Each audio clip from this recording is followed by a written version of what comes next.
കൃപാസന മാതാവിനും തിരുക്കുമാരനും എനിക്ക് ചെയ്തു തന്ന എല്ലാ അനുഗ്രഹങ്ങൾക്കും ഇനി ചെയ്യാൻ പോകുന്ന എല്ലാ അനുഗ്രഹങ്ങൾക്കും ഞാൻ ഒരുപാട് നന്ദി പറയുന്നു. എൻ്റെ പേര് അബി റോയ്. ഞാൻ കണ്ണൂർ ജില്ലയിലെ വിജയഗിരി ഇടവങ്കമാണ്. ഞാനിപ്പോൾ കടന്നു വരുന്നത് UK നോർത്തേൺ അയർലൻഡ് എന്ന സ്ഥലത്തു നിന്നാണ്. ഞാൻ ആദ്യമായി ഓൺലൈൻ ഉടമ്പടി എടുക്കുന്നത് 2024 മാർച്ച് 22 പക്ഷേ അതിന് മുന്നേ ഞാൻ കൃപാസനത്തിൽ പതിവായി കടന്നു വരുന്ന ഒരാളായിരുന്നു. ഞാൻ ഡിഗ്രിയൊക്കെ പഠിച്ചത് പാലായിലാണ്. BSc സൈക്കോളജിയാണ് ഡിഗ്രി പഠിച്ചത്. ഞാൻ 2022 ആദ്യം കൃപാസനത്തിലോട്ട് ഞാൻ കടന്നു വരുന്നത്. എൻ്റെ ഒരു ഫ്രണ്ട് പറഞ്ഞനുസരിച്ചാണ് ഞാൻ കൃപാസനത്തിൽ വരുന്നത്. ഞാൻ എൻ്റെ ഫസ്റ്റ് ഇയറിൻ്റെ എക്സാം ഒക്കെ എഴുതിയതിന് ശേഷമാണ് ഞാൻ ആദ്യമായി കൃപാസനത്തിൽ വരുന്നത്.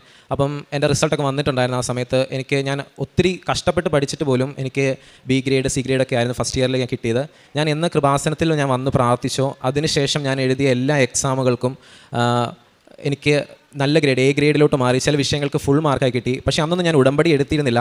ഞാൻ ജസ്റ്റ് വന്ന് പ്രാർത്ഥിക്കുന്നു, പോകുന്നു, അത്രമാത്രമേ ഉണ്ടായിരുന്നുള്ളൂ. അങ്ങനെ ഞാൻ 2023 ഞാൻ ഡിഗ്രി പാസ് ഔട്ടായി. എല്ലാ സബ്ജക്റ്റിനും A ഗ്രേഡോടുകൂടെ നല്ല മാർക്കോടുകൂടെ തന്നെ ഞാൻ പാസ്സായതിനു ശേഷം എനിക്ക് UK പോകണം എന്നൊരു ആഗ്രഹം ഉണ്ടായിരുന്നു. അപ്പോൾ ഞാൻ എന്തെങ്കിലും തടസ്സങ്ങളൊക്കെ വരുമ്പോൾ ഞാൻ മാതാവിൻ്റെ സന്നിധിയിൽ ഞാൻ ഓടി വരും, ഞാൻ പ്രാർത്ഥിക്കും, ഞാൻ തിരിച്ചു പോകും. ഞാൻ ഉടമ്പടി എടുത്തിരുന്നില്ല. അങ്ങനെ ഞാൻ ഇവിടെ വന്ന് പ്രാർത്ഥിച്ചു. UK എൻ്റെ ആഗ്രഹങ്ങളൊക്കെ മാതാവിനോട് പറഞ്ഞു.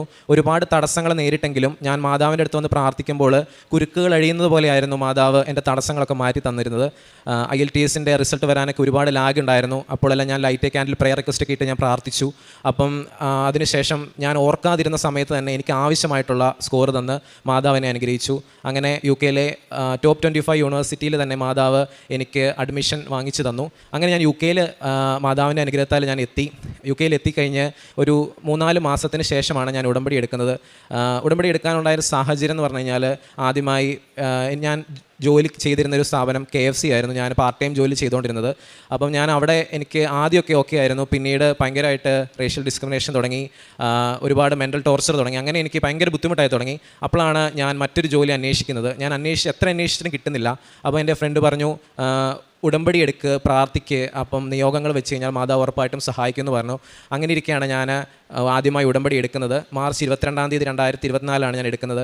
ഞാൻ ഉടമ്പടി എടുക്കുന്നതിന് മുന്നേ എന്താണ് ഉടമ്പടി എന്ന് ഞാൻ വ്യക്തമായ അച്ഛൻ്റെ വീഡിയോ ഒക്കെ കണ്ട് ഞാൻ കേട്ട് ഞാൻ പ്രാർത്ഥിച്ചു, മനസ്സിലാക്കി എങ്ങനെയാണ് ഉടമ്പടി നടക്കുന്നത്, എന്തെല്ലാം നമ്മൾ ചെയ്യണം, എങ്ങനെയായിരിക്കണം നമ്മൾ ഉടമ്പടി ജീവിതം ജീവിക്കേണ്ടതെന്നല്ല ഞാൻ വ്യക്തമായി ഞാൻ മനസ്സിലാക്കി. അങ്ങനെ ഞാൻ ഉടമ്പടി എടുത്ത് പ്രാർത്ഥിച്ചു. വിത്തിൻ 2 വീക്സ് തന്നെ എനിക്ക് മറ്റൊരു സ്ഥലത്തോട്ട് എനിക്ക് പുതിയൊരു പാർട്ട് ടൈം ജോലി റെഡിയായി. അത് ഒരുപാട് മലയാളികളൊക്കെ ഉള്ള ഒരു റെസ്റ്റോറൻറ്റിലോട്ട് തന്നെയാണ് എനിക്ക് പിന്നെ പാർട്ട് ടൈം ശരിയായത്. ഞാൻ മാതാവിന് ഒരുപാട് ഞാൻ നന്ദി പറഞ്ഞ് ആ സമയത്ത് ഞാൻ പ്രാർത്ഥിച്ചു.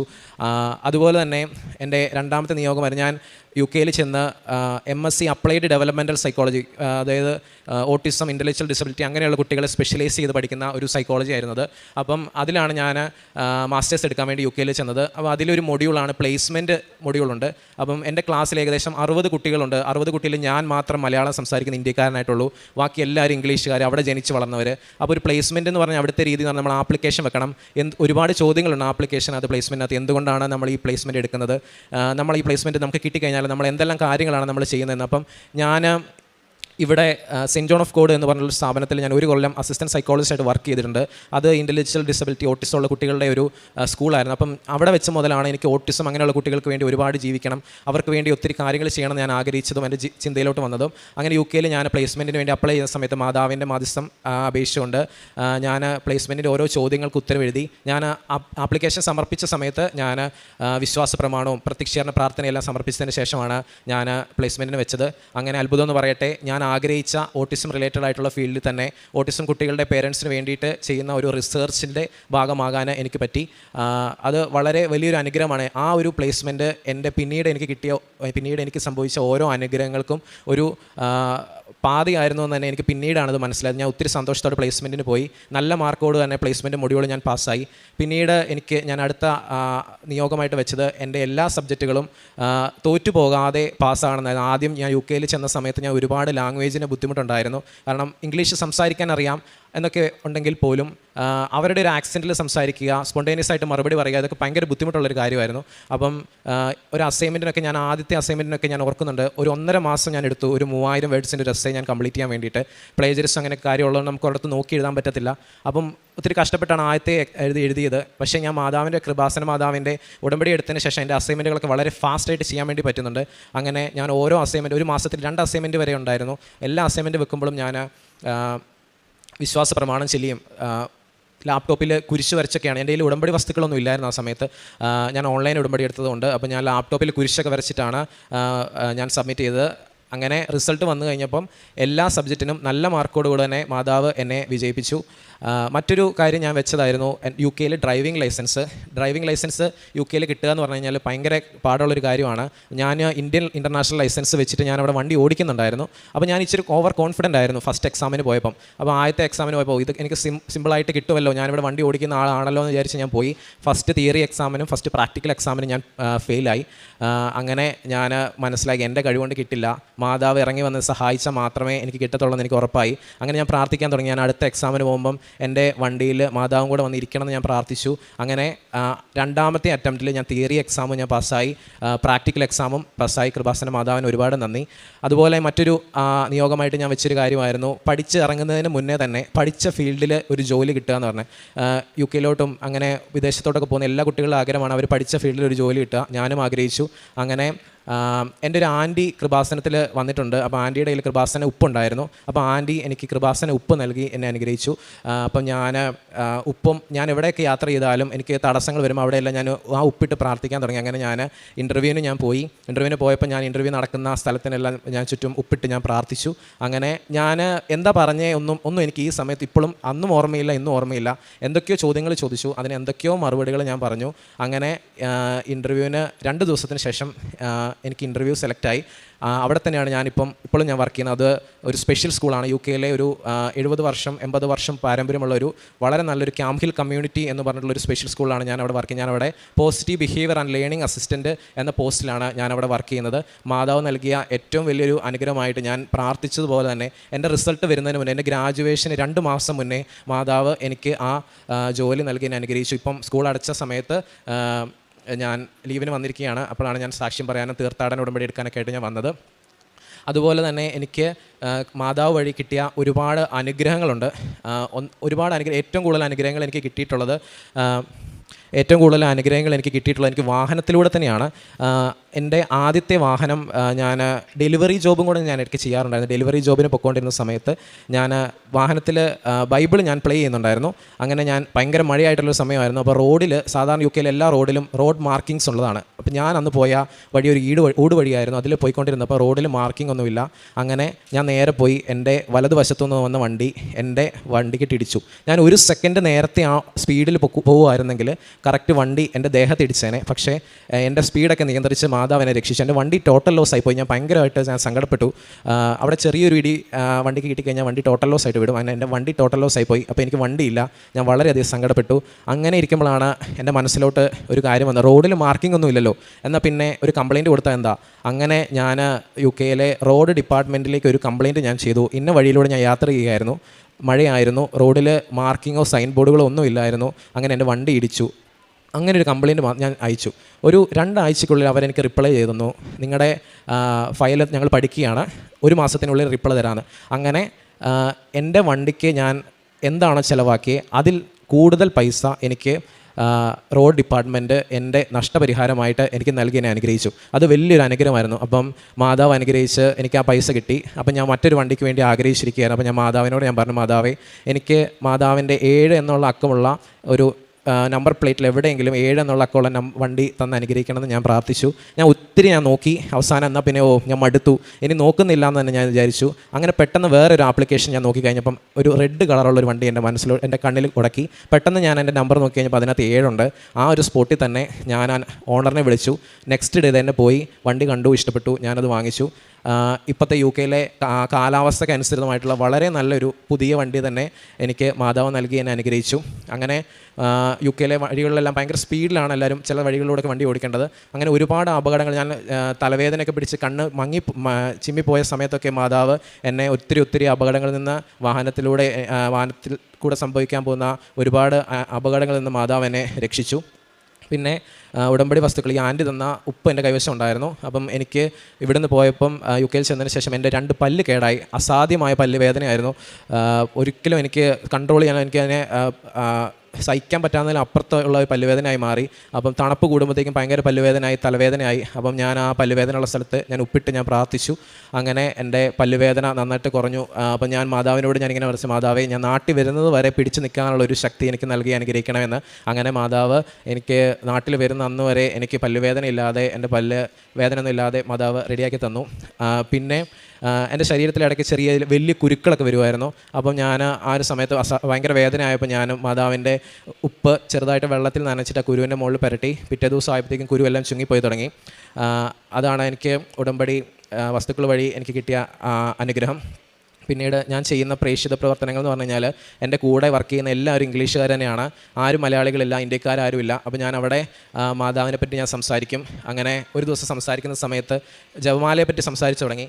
അപ്പം കൂടെ ഉള്ള ഒരാൾ എൻ്റെ അടുത്ത് ഇങ്ങനെ പറഞ്ഞു, ഞാൻ എൻ്റെ ജപമാല അവിടുത്തെ OLX പോലത്തെ ഒരു സംഭവത്തിൽ നല്ല കാണാൻ ഭംഗിയുള്ള ജപമാലയായിരുന്നു, അതുകൊണ്ട് ഞാൻ ആ ജപമാല എടുത്ത് OLX പോലത്തെ അതിനകത്ത് വിറ്റെന്ന് പറഞ്ഞു. അപ്പം ഞാൻ പറഞ്ഞു, ഞങ്ങളാരും ജപമാല വിൽക്കാറില്ല, ഞങ്ങൾക്ക് ഞങ്ങളുടെ ബുദ്ധിമുട്ടുകളിലും ഞങ്ങളുടെ തകർച്ചയിലും ആശ്രയമാണ് ഈ ജപമാല എന്ന് പറഞ്ഞ് ഞാൻ എൻ്റെ ഈ കൈവശമുള്ള ജപമാല ഞാൻ എടുത്ത് കാണിച്ചു. ഞാൻ എവിടെ പോയാലും, ഈവൻ ജിമ്മിൽ പോയാൽ പോലും ഞാൻ എൻ്റെ ഈ ജപമാലയായിട്ടാണ് ഞാൻ പോകുന്നത്. എനിക്ക് വളരെയധികം ശക്തി നൽകുകയും സംരക്ഷണം നൽകുകയും ചെയ്തതിനാണ് ഈ ജപമാലയാണ്.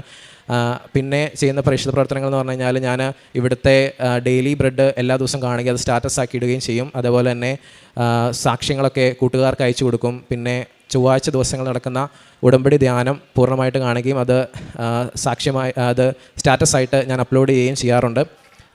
പിന്നീട് ഞാൻ ചെയ്യുന്ന കാരുണ്യ പ്രവർത്തികൾ എന്ന് പറഞ്ഞു കഴിഞ്ഞാൽ, നാട്ടിൽ അനാഥാലയങ്ങളിലൊക്കെ ഞാൻ പൈസ കൊടുത്ത് ഞാൻ സഹായിക്കാറുണ്ട്.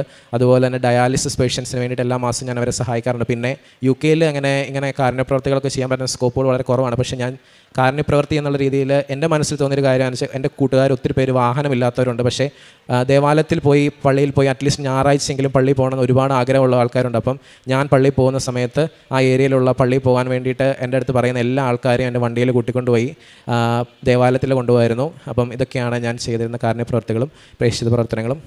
എനിക്ക് നൽകിയ എല്ലാ അനുഗ്രഹങ്ങൾക്കും കൃപാസന മാതാവിനും തിരുക്കുമാരനും കോടാനുകോടി നന്ദി പറഞ്ഞുകൊണ്ട് ഞാൻ നിർത്തുന്നു. വെളിപാട് 3:8 നിൻ്റെ പ്രവൃത്തികൾ ഞാൻ അറിയുന്നു, ഇതാ നിൻ്റെ മുമ്പിൽ ആർക്കും പൂട്ടാൻ കഴിയാത്ത വിധം തുറന്നു കിടക്കുന്ന ഒരു വാതിൽ ഞാൻ സ്ഥാപിച്ചിരിക്കുന്നു. നിൻ്റെ ശക്തി പരിമിതമാണ്, എങ്കിലും നീ എൻ്റെ വചനം കാത്തു, എൻ്റെ നാമം നിഷേധിച്ചതുമില്ല. അബി റോയി എന്ന ഈ മകൻ്റെ സുന്ദരമായ ഉടമ്പടി ജീവിതാനുഭവ സാക്ഷ്യമാണ് നമ്മൾ കേട്ടത്. മകൻ 2020 മുതൽ പരിശുദ്ധ കൃപാസന മാതാവിൻ്റെ തിരുനടയിൽ പ്രാർത്ഥനയ്ക്ക് വേണ്ടി എത്തുന്നതും അമ്മയോട് ജീവിതത്തിൻ്റെ ഓരോ നിമിഷവും അതിൻ്റെ കഷ്ടതകളിലും അസ്വസ്ഥതകളിലും അമ്മയുടെ സംരക്ഷണം തേടി പ്രാർത്ഥിച്ച് ജീവിക്കുന്ന മകനാണെന്ന് മകൻ സൂചിപ്പിച്ചു. മകൻ്റെ ഗ്രാജുവേറ്റ് പഠനത്തിന് ശേഷം വിദേശത്തേക്ക് പോകുന്ന നാളുകളിലും അമ്മയുടെ അരികിലെത്തി പ്രാർത്ഥിച്ചിട്ടാണ് മകൻ വിദേശത്തേക്കുള്ള യാത്ര പോകുന്നത്.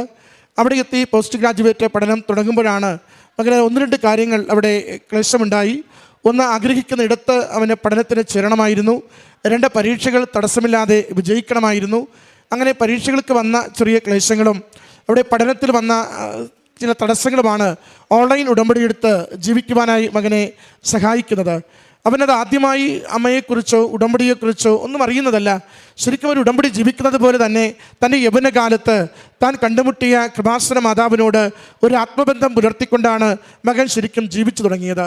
മകൻ പറഞ്ഞത് പിന്നീട് തന്നെ പഠന മേഖലയിലുണ്ടായ വിജയങ്ങളാണ്.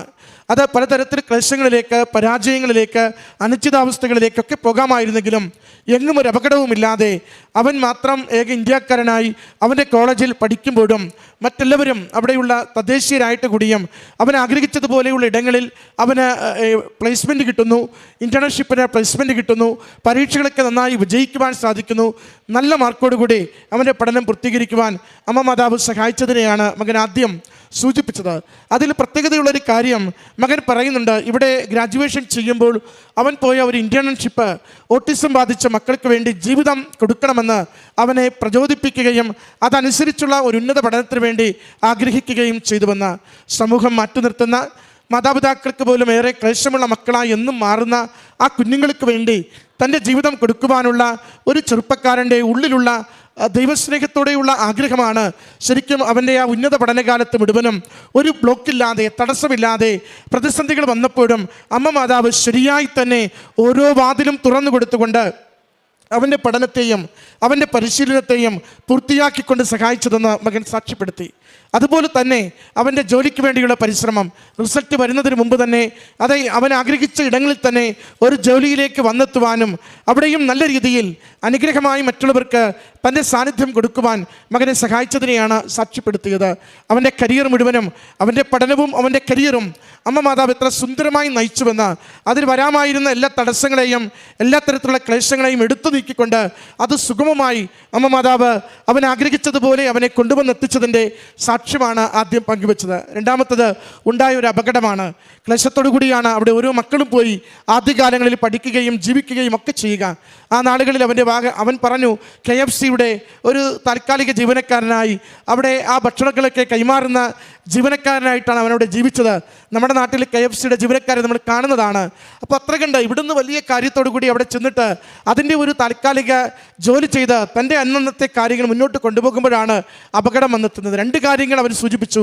ഒരു സെക്കൻഡ് മാറിയിരുന്നെങ്കിൽ ആ വാഹനം എൻ്റെ ശരീരത്തിലിടിക്കുമായിരുന്നു. ടോട്ടൽ ലോസ് എൻ്റെ വാഹനത്തിലുണ്ടായെങ്കിൽ കൂടിയും എനിക്ക് അപകടമൊന്നുമില്ലാതെ അമ്മ മാതാവിനെ സംരക്ഷിച്ചു. രണ്ടാമത്തത്, അവന് ഒരു സന്ദേശം അമ്മയിലൂടെ ലഭിക്കുകയാണ്. നീ പോയ വഴികളിൽ യാതൊരു മാർക്കിങ്ങുമില്ല, യാതൊരു സൈൻ ബോർഡുമില്ല. അതുകൊണ്ട് ഈ അപകടത്തിന് അവിടുത്തെ റോഡ് ഡിപ്പാർട്ട്മെൻറ്റിന് ഉത്തരവാദിത്വമുണ്ട്. നീ ഒരു കത്തെഴുതുകയെന്ന്.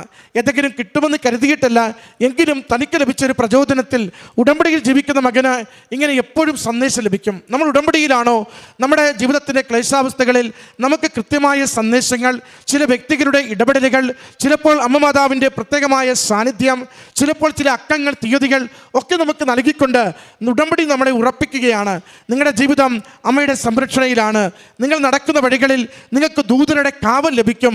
നിങ്ങൾ അനാഥരായി പോകുവാൻ, നിങ്ങൾക്ക് വലിയ നഷ്ടങ്ങളിൽ ചെന്ന് അവസാനിക്കുവാൻ ഒരിക്കലും ദൈവം ആഗ്രഹിക്കുന്നില്ലെന്ന് മകനൊരു കത്തെഴുതി.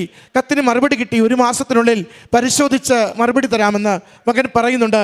എൻ്റെ വാഹനത്തിന് വേണ്ടി ഞാൻ എന്ത് ചിലവാക്കിയോ അതിലും വലിയൊരു തുക അവൻ അനുവദിച്ചുകൊണ്ട് ഒരു പുതിയ വാഹനം എടുക്കുവാൻ പറ്റുന്ന വിധത്തിൽ അവൻ്റെ ആ ഒരു കത്തെഴുത്തുകൊണ്ട് അവന് പ്രയോജനമുണ്ടായതും അതിന് അമ്മ മാതാവിൻ്റെ സംരക്ഷണം ലഭിച്ചതും. പ്രിയമുള്ളവരെ, ഉടമ്പടി ജീവിതം നമ്മുടെ ജീവിതങ്ങളെ എപ്പോഴും സുരക്ഷിതമാക്കുന്നു, അതിൻ്റെ തടസ്സങ്ങളെ നീക്കിത്തരുന്നു, ദൈവാശ്രയത്വത്തോടെ ജീവിക്കുവാൻ നമുക്ക് ബലം തരുന്നു, ദൈവസ്നേഹത്തിൻ്റെ പ്രവൃത്തികൾക്ക് ഒരിക്കലും മങ്ങലില്ലാതെ അനേകർക്ക് നന്മയാകുവാൻ നമ്മളെ തന്നെ ഉപകരണങ്ങളായി ഉപയോഗിക്കുകയും ചെയ്യുന്നു. മകൻ്റെ വാക്കുകളിൽ അതാണ് ആദ്യം മുതൽ അവസാനം വരെയും നിഴലിക്കുന്നത്. എൻ്റെ ജീവിതം അനേകർക്ക് അനുഗ്രഹമായി, ഒന്നുമില്ലാത്ത കുഞ്ഞുങ്ങൾക്ക് ആശ്വാസമായി, അവർക്ക് പ്രതീക്ഷ പകരുന്ന വിധത്തിൽ ജീവിക്കുവാൻ എന്നെ ഇന്ന് ഉടമ്പടിയിലൂടെ എൻ്റെ അമ്മ മാതാവ് നയിക്കുന്നുവെന്ന്. ഈ മകന് ലഭിച്ച വിദ്യാഭ്യാസ വിജയത്തിനും പുരോഗതിക്കും, തൊഴിലിടത്ത് ലഭിച്ച സംരക്ഷണത്തിന്, അതിൻ്റെ സ്ഥിരതയ്ക്ക്, ആഗ്രഹിച്ച ഇടത്ത് തന്നെ ജോലിക്ക് കയറുവാൻ മകന് സാധിച്ചതിന്, അപകടത്തിന് അത്ഭുതകരമായി മകനെ രക്ഷിച്ചതിനും, സാമ്പത്തികമായ നഷ്ടങ്ങളെ വീട്ടുവാൻ തക്കവിധം ഭാരങ്ങൾ ലഘൂകരിച്ചുകൊണ്ട് അവൻ്റെ ആ സാമ്പത്തിക നഷ്ടം വീട്ടുവാനുള്ള ഒരു തുക അവന് അനുവദിച്ച് കിട്ടിയതിനുമൊക്കെ അമ്മ മാതാവിനും തിരുക്കുമാരനും നന്ദി പറഞ്ഞുകൊണ്ട് കരങ്ങളടിച്ച് ഈ സാക്ഷ്യം നമുക്ക്